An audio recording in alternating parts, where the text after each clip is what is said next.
میرے چچا کو بدر کی لڑائی میں محمد صلی اللہ علیہ وسلم کے چچا حمزہ نے قتل کیا تھا، اگر تم حمزہ کو قتل کر دو تو میں تمہیں آزاد کر دوں گا، حمزہ میری برچھی سے قتل ہوگا۔ وحشی بن حرب نے کہا۔ یہ حبشی غلام اس طرف جا نکلا جہاں وہ عورتیں اونٹوں پر سوار ہو چکی تھیں جو اس لشکر کے ساتھ جا رہی تھیں۔ کسی عورت نے اسے پکارا، وہ رک گیا، دیکھا کہ ابو سفیان کی بیوی ہند اسے بلا رہی تھی، وہ اس کے قریب چلا گیا۔ ہند نے کہا کہ حیران نہ ہو، میں نے بلایا ہے، میرا سینہ انتقام کی آگ سے جل رہا ہے، میرا سینہ ٹھنڈا کر دے۔ غلام نے کہا، حکم خاتون، اپنے سالار کی زوجہ کے حکم پر اپنی جان بھی دے دوں گا، بدر میں میرے باپ کو حمزہ نے قتل کیا تھا۔ ہند نے کہا، تو حمزہ کو اچھی طرح پہچانتا ہے، یہ دیکھ میں نے سونے کے جو زیورات پہن رکھے ہیں، اگر تو حمزہ کو قتل کر دے گا تو یہ سب زیورات تیرے ہوں گے۔ وحشی بن حرب نے ہند کے زیورات پر نظر ڈالی تو وہ مسکرایا اور زیر لب پرعزم لہجے میں بولا، حمزہ کو میں ہی قتل کروں گا۔ خالد کو اپنے لشکر کا کوچ یاد تھا، اسی رستے سے لشکر مدینہ کو گیا تھا۔ اس نے ایک بلند جگہ کھڑے ہو کر لشکر کو دیکھا تھا، اس کا سینہ فخر سے پھیل گیا، اسے مدینہ کے مسلمانوں پر رحم آ گیا تھا، لیکن اس رحم نے بھی اسے مسرت دی تھی۔ یہ خون کی دشمنی تھی، یہ اس کے وقار کا مسئلہ تھا، مسلمانوں کو کچل ڈالنا اس کا عزم تھا۔ جنگ احد کے بہت دن بعد اسے پتہ چلا تھا کہ جب مکہ میں قریش اپنا لشکر جمع کر رہے تھے تو اطلاع رسول کریم کو مل گئی تھی، اور جب یہ لشکر مدینہ کے راستے میں تھا تو رسول خدا صلی اللہ علیہ وسلم کو اس کی رفتار، پڑاؤ اور مدینہ سے فاصلے کی اطلاعیں مسلسل ملتی رہی تھیں۔ آپ صلی اللہ علیہ وسلم کو لشکر کے مکہ سے کوچ کی اطلاع حضرت عباس رضی اللہ عنہ نے دی تھی۔ قریش کے اس لشکر نے مدینہ سے کچھ میل دور کوہ احد کے قریب ایک ایسی جگہ کیمپ کیا تھا جو ہری بھری تھی اور وہاں پانی بھی تھا۔ خالد کو معلوم نہ تھا کہ مسلمانوں کے 2 جاسوس اس لشکر کی پوری تعداد دیکھ آئے ہیں اور رسول کریم صلی اللہ علیہ وسلم کو بتا چکے ہیں۔ 21 مارچ 625 کے روز رسول کریم صلی اللہ علیہ وسلم نے اپنی فوج کو کوچ کا حکم دیا اور شیخین نامی ایک پہاڑی کے دامن میں خیمہ زن ہوئے۔ آپ صلی اللہ علیہ وسلم کے ساتھ 1000 پیادہ مجاہدین تھے، جن میں 100 نے سروں پر زرہ پہن رکھی تھی۔ مجاہدین کے پاس صرف 2 گھوڑے تھے، جن میں سے ایک نبی صلی اللہ علیہ وسلم کے پاس تھا۔ اس موقع پر منافقین کے نفاق کا پہلا خطرناک مظاہرہ ہوا جو غداری کے مترادف تھا۔ مدینہ کے بعض ایسے لوگوں نے اسلام قبول کر لیا تھا جو دل سے مسلمان نہیں ہوئے تھے، انہیں رسول کریم صلی اللہ علیہ وسلم نے منافقین کہا تھا۔ کسی کے متعلق یہ معلوم کرنا کہ وہ سچا مسلمان ہے یا منافق بہت مشکل تھا۔ جب مجاہدین مدینہ سے شیخین کی پہاڑی کی طرف کوچ کرنے لگے تو ایک با اثر آدمی جس کا نام عبداللہ بن ابی تھا، رسول صلی اللہ علیہ وسلم کے ساتھ اس بحث میں الجھ گیا کہ قریش کا لشکر 3 گنا ہے، اس لیے مدینہ سے باہر جا کر لڑنا نقصان دہ ہوگا۔ آپ صلی اللہ علیہ وسلم نے مجاہدین کے دوسرے سرداروں سے رائے لی تو اکثریت نے یہ کہا کہ شہر سے باہر لڑنا زیادہ بہتر ہوگا۔ آپ صلی اللہ علیہ وسلم عبداللہ بن ابی کے ہی ہم خیال تھے، لیکن آپ نے اکثریت کا فیصلہ ہی منظور فرمایا اور کوچ کا حکم دے دیا۔ عبداللہ بن ابی نے شہر سے باہر جانے سے انکار کر دیا۔ اس کے پیچھے ہٹنے کی دیر تھی کہ لشکر میں سے 300 آدمی پیچھے ہٹ گئے۔ تب پتہ چلا کہ یہ سب منافقین تھے اور عبداللہ ان کا سردار ہے۔ اب 3000 کے مقابلے میں مجاہدین کی نفری صرف 700 رہ گئی تھی۔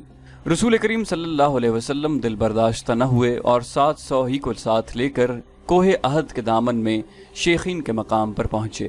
خالد نے ایک بلند ٹیکری پر کھڑے ہو کر مسلمانوں کی ترتیب دیکھی اور اس نے اپنے سالار ابو سفیان کو بتا کر اپنے دستے کی جگہ طے کر لی۔ رسول اکرم صلی اللہ علیہ وسلم نے مجاہدین کو کم و بیش 1000 گز لمبائی میں پھیلا دیا۔ پیچھے وادی تھی، مجاہدین کے ایک پہلو کے ساتھ پہاڑی تھی، لیکن دوسرے پہلو پر کچھ نہیں تھا۔ اس پہلو کو مضبوط رکھنے کے لیے رسول صلی اللہ علیہ وسلم نے 50 تیر اندازوں کو قریب کی ایک ٹیکری پر بٹھا دیا۔ ان تیر اندازوں کے کمانڈر عبداللہ بن جبیر تھے۔ اپنی ذمہ داری سمجھ لو عبداللہ۔ رسول خدا صلی اللہ علیہ وسلم نے اسے ہدایت دیتے ہوئے فرمایا، اپنے عقب کو دیکھو، دشمن ہمارے عقب میں نقل و حرکت کر سکتا ہے جو ہمارے لیے خطرہ ہے۔ دشمن کے پاس گھڑ سوار زیادہ ہیں، وہ ہمارے پہلو پر گھڑ سواروں سے حملہ کر سکتا ہے۔ اپنے تیر اندازوں کو گھڑ سواروں پر مرکوز رکھو، پیادوں کا مجھے کوئی ڈر نہیں۔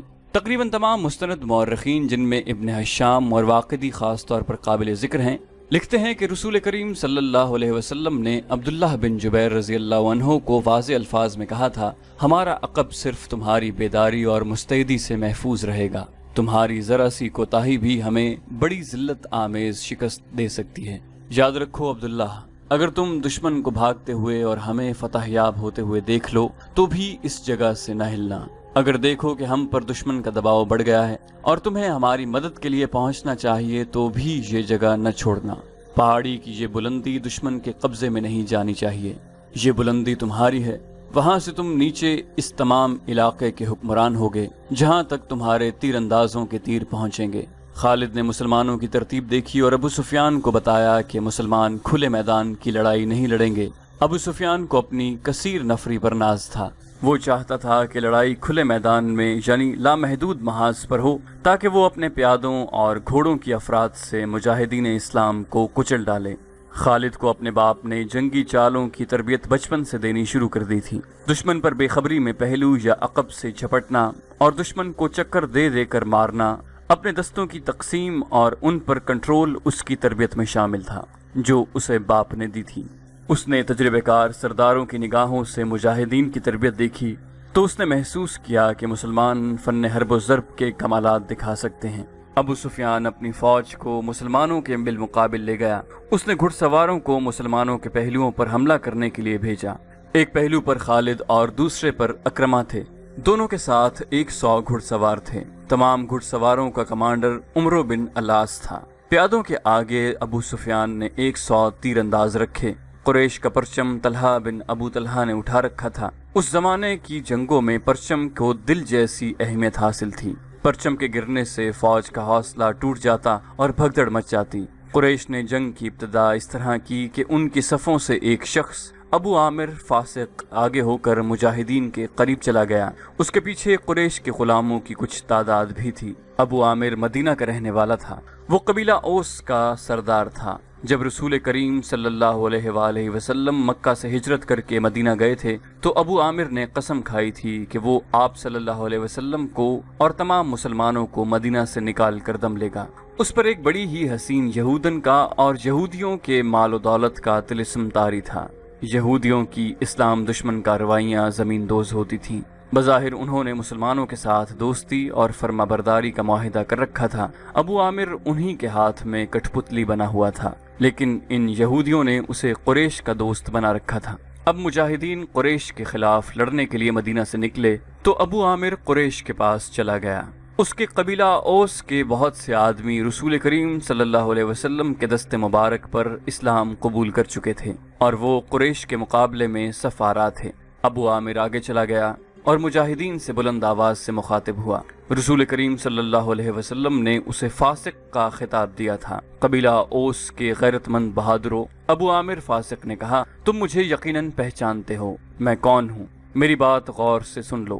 وہ اپنی للکار پوری نہ کر پایا کہ مجاہدین اسلام کی صف سے قبیلہ اوس کے ایک مجاہد کی آواز گرجی، او فاسق بدکار، ہم تیرے نام پر تھک چکے ہیں۔ خالد کو وہ وقت یاد آ رہا تھا۔ مجاہدین اسلام کی صف سے ابو عامر اور اس کے ساتھ گئے ہوئے غلاموں پر پتھروں کی بوچھاڑ شروع ہو گئی۔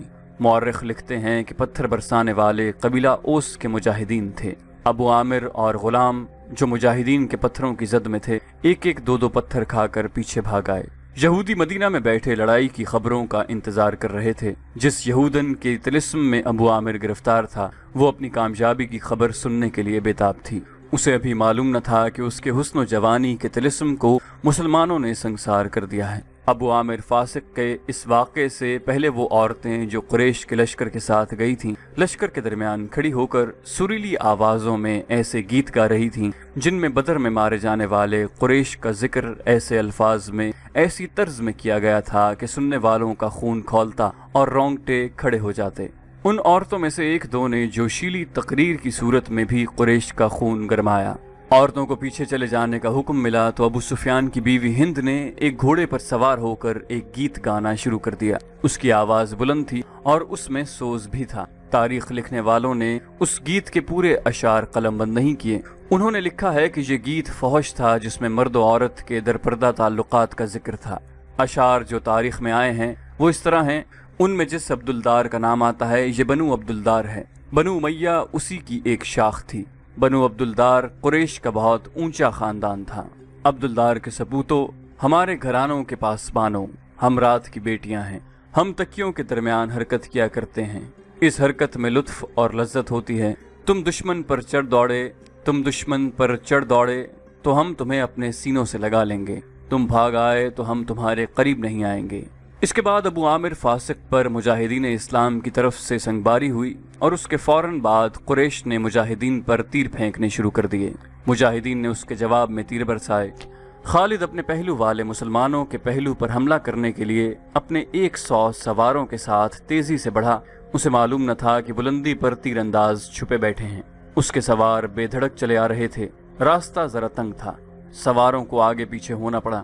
خالد سوچ سمجھ کر اپنے سوار دستے کو اس پہلو پر لایا تھا۔